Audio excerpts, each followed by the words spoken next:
Welcome, everyone, to Monday Match Analysis. I'm Gill Gross. Today's show is a conversation with Steve Flink, the Hall of Fame tennis writer. You can find his work on tennis.com. His latest book is Pete Sampras' Greatness Revisited. We have this conversation following every single major, and we look forward to it very much. So we went pretty long, and I decided to split this one up into two parts. The first part will be discussing strictly the Nadal-Medvedev final. Rafael Nadal over Daniil Medvedev in 5 sets, coming back from 2 sets to love. Plus, Medvedev and Nadal-centric discussion in the bigger picture, their entire tournament and their run, and where they're at in their respective careers, perhaps. So that will be part one. Part two will be a conversation about everything else that occurred at the Australian Open. Talk about Alexander Zverev, Stefanos Tsitsipas, Felix Auger-Aliassime, Carlos Alcaraz, perhaps some others, Matteo Berrettini, and working backwards at the end of that one, getting to the Novak Djokovic situation saga that occurred before the event. So again, part one, Nadal-Medvedev. Without further ado, here's Steve Flink. We're joined once again by the Hall of Fame tennis writer Steve Flink. His latest book is Pete Sampras' Greatness Revisited. And this is a conversation that I think we both look forward to after every single major. Steve, thanks for coming on so we can recap the 2022 Australian Open. Gil, we've had a blast doing these recaps over the years, and I don't think this will be any exception. As usual, we start with the men's final. And I want to start with a pretty general question. Rafael Nadal beats Daniil Medvedev in 5 sets. From his entire title run and the context around it to just the win in the final over Medvedev itself, what stood out to you about the last 2 weeks for Rafael Nadal? Oh, that's not an easy one. I mean, I would say that what stood out was I believe that he never believed it was really going to happen, and that actually helped him out psychologically immensely. Is that it was such a long shot considering where he'd come from and having COVID, the whole second half of the year with the foot, I mean, not being able to practice, all the things that he talked about frequently over there. You weigh all that in, and then you say, okay, coming into the tournament, it looks like he's going to have to play, and before Novak was deported, he's going to have to play Zverev conceivably, to play Djokovic, to play Medvedev, have to be all 3 in order. It just didn't seem like that was possible. Then Djokovic doesn't play. It still looked like he'd have to play Zverev in the quarters. I never liked that matchup for him at this moment, especially coming off the layoff. And yet, then Zverev loses to Shapovalov.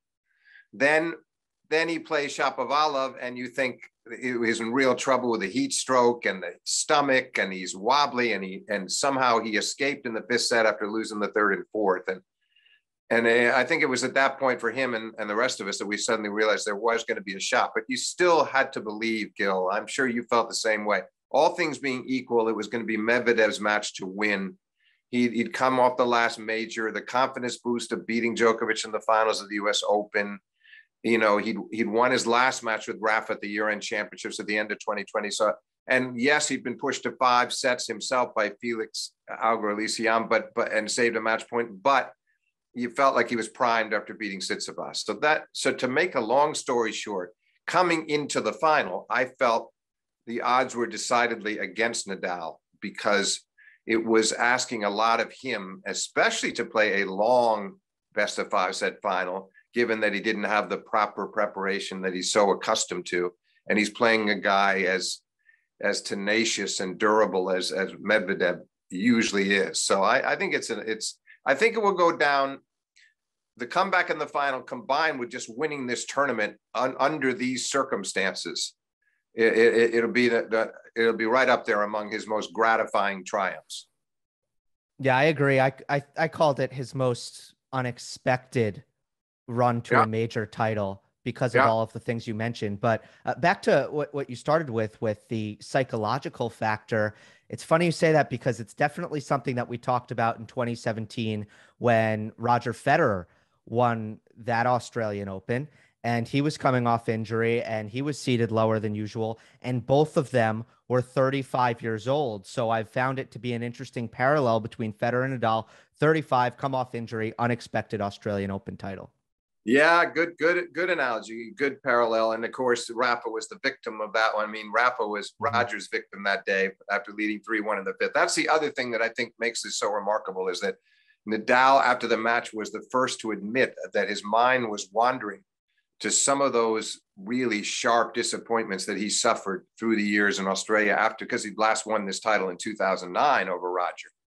But after that, he had lost that heartbreaking final to Novak in 2012, 5 hours, 53 minutes, where Rafa led 4-2, 30-15 in the fifth set and had an open court for a passing shot. He was so close to being at 5-2 in the fifth and didn't get there and lost. And then the heartbreaker to Roger in 2017, where he had 3-1 in the fifth.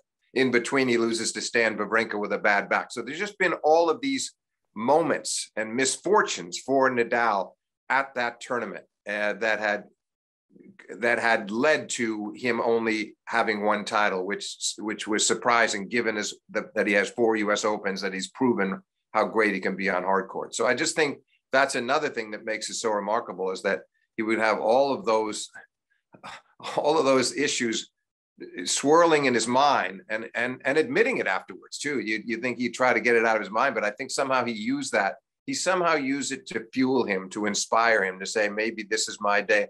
I'm not giving in. I won't quit.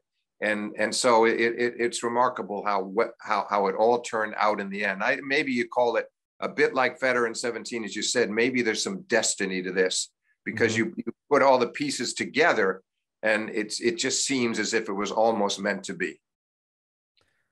Certainly, mentally, it was a Titan-like performance from Nadal, the kind that we are used to seeing throughout his career. But physically, what happened in the Medvedev match is, I think, the most difficult thing to explain about the match, which is that in the early stages, Medvedev was the player who looked stronger and was the player who was consistently outlasting Nadal in the very many lengthy rallies that the two were engaging in for the first 2 sets.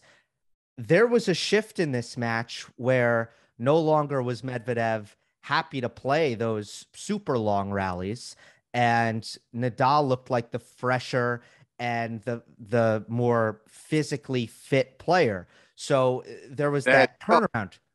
Sorry to interrupt you. That is such a crucial point, because Medvedev alluded to it a bit after the match in the presentation. Don't you ever, is how he talked to Rafa right after and said, don't you ever get tired?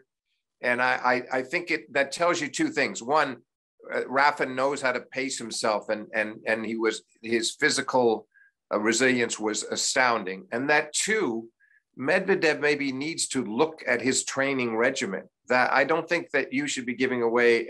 Rafa's giving 10 years away to him. You're in your mid-20s, you're 25, he's 35. That shouldn't be happening, but it clearly did. I couldn't agree more that on top of the immense physical climb, the mental climb that Nadal had to make to come from 2 sets down, all the emotional toll of that, the fact that he sensed it himself, what you just said. He felt at a certain point, I'm stronger than this guy. And you could see it. I think you could start to see it as early as the middle of the 3rd set. There were some signs even a bit in the 2nd set when Medvedev was feeling the strain and he managed to pull it out. But definitely by the 3rd set, you sensed that he didn't believe in his legs anymore. He didn't think he was as strong as he needed to be. And Nadal, nobody is better at sensing a vulnerability in an opponent than Nadal. I think as much as it is also and definitely a physical thing, I do wonder, was Nadal digging deeper in the 3rd set, in the 4th set? Was he kind of, I think there was some mind over matter happening in this match, because in the 5th set, Medvedev looked a little bit stronger again, which tells me that he just, when he wasn't ahead on the scoreboard, he decided to dig in a little bit more. And I wonder if, with the cushion that Medvedev had, if he just wasn't quite willing to suffer as much as Nadal was. And Nadal loves to talk about willingness to suffer for his entire career. It's interesting that this one I might slightly disagree with you only in the about Medvedev in the fifth. Yes, I agree. At the very in that surge back from 5-3 to 5-all, and Rafa serving for the match at 5-4 30 love and not closing it. I did think there was a little sign of physical resurgence from Medvedev there, but I didn't see it consistently. You know, he had himself in a bind. He almost worked his way out of it. You have to say, Gil, that we've talked a lot about the physical. Then you have to weigh in what Medvedev, his remarks after the match, the long diatribe that he went on about the kid, talking about himself as the kid and how he'd grown up with a dream and how his dream was being shattered. And the essence of the spiel was that he's only appreciated in Russia. And if there was a hardcore tournament around the time of Roland Garros or Wimbledon, he'd play that tournament. And he's not sure he'll play beyond 30. And he was drowning himself in a sea of self-pity. That's how I looked at that. And so that tells you a bit about what he was thinking during the match. And I'm a little puzzled by that. No doubt the crowd was 99% for Rafa. And I know that's difficult. And Djokovic has dealt with that many times, especially against Federer. It can't be a pleasant experience. On the other hand, Medvedev has proven himself to be a champion, and he dealt with a U.S. Open crowd that was ready to erupt at any instant for Novak Djokovic to try to win the Grand Slam last September. And Medvedev just sort of stared them down and said, "I'm here to win," and did. So I'm a little puzzled that he would have found this crowd so objectionable. Yes, there are times that they were a little rude. Sometimes uneducated tennis fans would do that, screaming out in the middle of a point. It can happen anywhere. But why he was feeling that sorry for him, I would have liked to see Medvedev place a little bit more of the blame on himself. He did give Rafa some credit, but I don't think he should be pointing the finger elsewhere and acting like such a total victim, because he's the one who had the 2-set lead. He's the one who led 3-2, love 40 in the third to perhaps break the match wide open. And so it's not as if the crowd suddenly stopped him there. He just didn't come through in the clutch. And I think he may have thought, Gil, at that stage, by the way, at 2-11 on the verge of a break in the third, that surely Rafa couldn't stay with him. Surely Rafa wasn't prepared to stay with him for 2.5 more hours. It was impossible. I think a part of him thought he had him. Yeah. I thought it was cumulative. I don't think it was just that match, but I think in the Tsitsipas match, the crowd was for Stefanos, large Greek population in Melbourne. He played Kyrgios early in the tournament and had to deal with the hostility of that crowd. So I think, throughout the 2 weeks, it kind of wore on Daniil. And then, the one thing that, and I'll get to some other things where, in a sense, I very much agree with you that Medvedev needs to look at himself. The other thing that I saw that I felt he did have a right to really be upset by was I did see a video where someone in the crowd yelled, "Go back to Russia," and anything xenophobic that you have to experience on the court. And I think if he felt like that's why they were rooting against him is because he was Russian, that would have been very, very difficult, I think, for anybody to really deal with emotionally. Yeah, no, I had not heard that, and that's very unfortunate. And listen, you as a top flight player are going to deal with these circumstances playing all over the world. Mm-hmm. I'm just saying that somehow you got it at a certain point. You have to summon it from within yourself, and you have to use that. And I thought, I sort of saw that with him when he won when he came from 5-3 down in the tiebreak, which was one of his great sequences, I thought.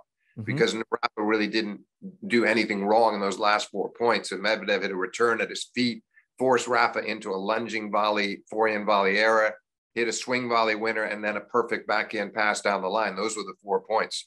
So mm-hmm. I'm saying, okay, look what he did after that, Gil. He raised his arms in a way slightly defiantly toward the crowd, like, okay, I'm here to win. You may not like it, but I just won the second set. And I feel like when he's in his best frame of mind, that's what he does. He sort of, it's not totally dissimilar to Djokovic. You kind of use that as leverage. You use it to say, okay, you don't appreciate me, but I'm going to disappoint you. I'm going to make you go home saddened because I'm out here to win.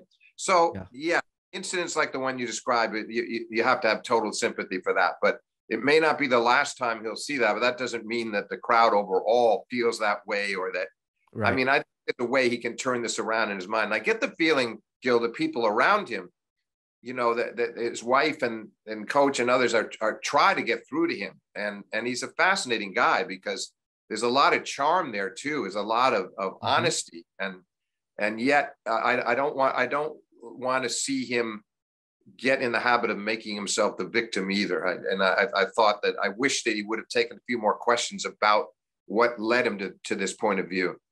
Too bad, because Right. he does have many fine qualities.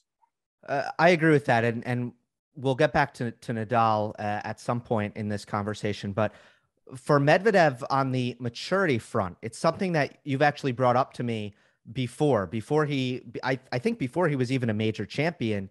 We've discussed Medvedev's conduct on court and how he carries himself and the occasional outbursts he has where he gets distracted. And Yeah. we saw that a couple times in this tournament against Tsitsipas, against Kyrgios, and in the final, perhaps his mind went wayward as well. And I think there are two angles to this. One, it probably hurts his tennis on a pretty regular basis. But two, I think especially the way he treats officials and umpires, that's the kind of thing that is going to turn a crowd against you, in my opinion. So if you are going to be upset about the crowd not being against you, you need to take care of that. And you need to start treating umpires better. You couldn't be more right. And that explosion, that implosion, explosion, whatever we want to call it, in the Tsitsipas match, he was upset about thinking that Stefanos, his father, was coaching and he wanted the umpire to do something about it. And he's screaming at him, "I'm talking to you. I'm talking to you." The interesting part of it is he did something that McEnroe would often do in his day after throwing tantrums, to come in and say afterwards that was a mistake. He said that was a mistake. I shouldn't have done. So he's good at kind of admitting that some of the outbursts are not doing him any good, and that his judgment was bad to allow it to happen. But the problem is, it seems to resurface, and then he gets all rattled again. And in this tournament, no doubt that maybe it finally caught up to him for all the reasons you cited. That starting with the Kyrgios match, which was a very tough early rounder to deal with, an Australian crowd and Nick playing up to them. So it's true that there were a lot of emotional moments, but one would have thought that once he got to 2-0 in the final and 3-2 love 40, that his mind would have just been, there would have been a certain tunnel vision that might have carried him to the triumph. On the other hand, I still think we must salute Nadal, because to play for think about it. We saw him play 5 hours, 53 minutes against Novak 10 years ago, lose heartbreakingly in 5 sets. And this time nearly as long, 5 hours and 24 minutes. And he's 10 years older. Instead of being 25, he's 35. And you just never would have known it. Now, he said, apparently, I heard Mary Carrillo mention on one of the other, I think an appearance she made on television, that Nadal told the Spanish press that at the end of the match, he was dust. I mean, I don't know exactly what he means by that, because it didn't show, because even after he lost his serve from 5-4 30 love and double faulted on the 30-15 point, that was crucial to break right back and serve it out in love. He looked like a pretty young man to me, the way he closed it out. So he certainly has a way of camouflaging what's ever going on inside him. And I think that's why this one will mean so much to him, because this was the one that he should have lost. He probably should have won the Novak and Roger matches in 12 and 17. This one, when you're down 2 sets against a guy 10 years your junior, and you haven't been playing very much tennis, and your only real preparation was 3 quick matches in an ATP 250 event right before the Australian. It's astounding what he did. Yeah, there was footage of Nadal going back to the locker room and just collapsing on the mat and just taking a little bit of a rest on the floor. So I think when he turned to dust, maybe it was in that moment. Let's get to the technical aspect a little bit more, because I love delving into that stuff with you, Steve. The Medvedev serve against the Nadal return. I think it's safe to say the Nadal return got the better of things after the first set, especially because when you flip it around, Medvedev was making almost all of his returns until the 5th set, which was interesting. And one part of the match I can't explain. is how many returns Medvedev missed, backhand returns in the fifth set after making those returns the entire match. But I think for the latter four sets, which Nadal was in all four, Medvedev's serve was not generating the free points that it usually does. And I'd love to know what you make of just the Nadal return on a hard court, because it's generally, I think, it's not put up there with Djokovic and Murray because it has a different style and he goes about it a different way. But in a match like this, it is extremely effective against one of the great serves in the game. Great analysis.